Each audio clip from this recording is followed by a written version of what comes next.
예레미야 9장 3절에서 16절 말씀, 보고 울며 탄식합니다. 오늘 본문은 남유다가 왜 심판을 당해야 하는지에 관한 하나님의 대답입니다. 남유다의 모습을 본 예레미야의 마음이 참담합니다. 오죽하면 남유다를 버리고 멀리 떠나서 다시는 안 보고 싶은 마음입니다. 마음이 참담하기는 하나님도 마찬가지입니다. 그들은 거짓을 일삼습니다. 진실은 없고 폭력이 판을 칩니다. 하나님을 알지 못한 채 악에 악을 더하기 위해 돌아다닙니다. 이웃뿐 아니라 가족도 믿을 수 없는 상황입니다. 서로 속고 속이는 일을 되풀이하면서 서로를 기만할 뿐입니다.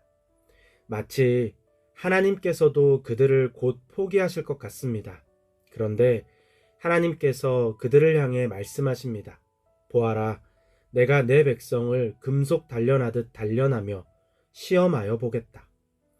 본문에서 단련하다 라고 번역한 히브리어 차라프는 녹이다, 불순물을 제거하고 더 순수한 상태로 만들다 라는 의미입니다. 시험하다 라고 번역한 히브리어 바하는 검사하다, 증명하다 라는 의미입니다. 즉, 그들을 다 녹여서 불순물을 걸러낸 후에 다시 사용할 수 있는 민족인지 아닌지 검증해 보겠다는 의미입니다. 하나님께서는 아직 그들을 포기하지 않으셨습니다. 지금 남유다에게 필요한 것은 값싼 동정이 아닙니다. 철저한 수술입니다. 완전히 녹여서 불순물을 걸러내고 다시 시작해야 합니다. 하나님의 말씀을 들은 예레미야가 탄식합니다. 나는 산들을 보고 울며 탄식합니다. 광야의 초원을 바라보고 슬픈 노래를 읊겠습니다. 예레미야가 탄식한 이유는 무성하던 곳이 황무지가 되고 거리에는 사람이 없기 때문입니다. 가축대도 없고 공중의 새와 들짐승도 찾지 않는 곳이 되어버린 남유다를 향한 탄식입니다. 예레미야의 탄식이 회개처럼 들렸습니다. 우리는 죄인입니다. 이런 일을 당해도 할 말이 없습니다. 라고 고백하는 것 같습니다. 예레미야의 탄식에 하나님께서 대답하십니다. 내가 예루살렘을 돌무더기로 만들어서 여우들이 우글거리는 소굴이 되게 하고 유다의 성읍들을 황무지로 바꾸어 놓아 아무도 살 수 없게 하겠다. 하나님께서도 그냥 그렇게 끝낼 마음이 없습니다. 철저하게 시험하고 검증하실 계획입니다. 예레미야의 탄식과 하나님의 대답을 묵상하면서 이런 장면이 떠올랐습니다. 우리가 나는 죽을 수밖에 없는 죄인입니다 라고 고백하니 하나님께서 맞다 라고 하시며 우리가 죽을 수밖에 없는 죄인인 이유를 쭉 나열하시는 것입니다. 만약 나는 죄인입니다 라는 고백을 위선 혹은 가식으로 한 사람이라면 하나님의 대답이 불쾌할 것입니다. 그저 그럴듯한 신앙 고백을 한 것뿐인데 적나라하게 죄를 들추어내시니 민망할 것입니다.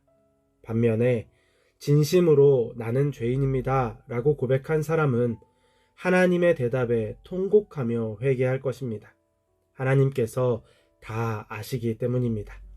어쩌면 그제야 하나님을 하나님으로 인정할지 모릅니다.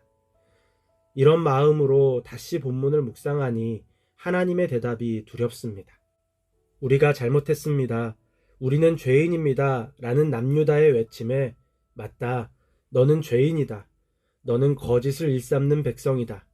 진실이 없고 폭력만 있다. 악에 악을 더하는 민족이다. 이웃은 물론이고 형제끼리도 속고 속인다. 아무도 믿을 수 없는 관계이다. 너희의 혀는 독이 묻은 화살이다. 내가 율법을 주었지만 아무도 지키지 않았다. 너희는 쓴 쑥을 먹어야 하는 백성이고 독을 탄 물을 마셔야 하는 민족이다. 이방 가운데 흩어져도 할 말이 없고 전멸할 때까지 칼에 쫓김을 당해 마땅한 인간들이다. 이제야 남유다 백성이 우리가 무엇을 그렇게 잘못했습니까? 라고 따지고 들었던 말들이 이해됩니다. 나는 죄인입니다. 라는 고백의 무게가 가벼웠던 것입니다. 우리라고 다를 수 있을까요? 크게 다르지 않을 것 같습니다.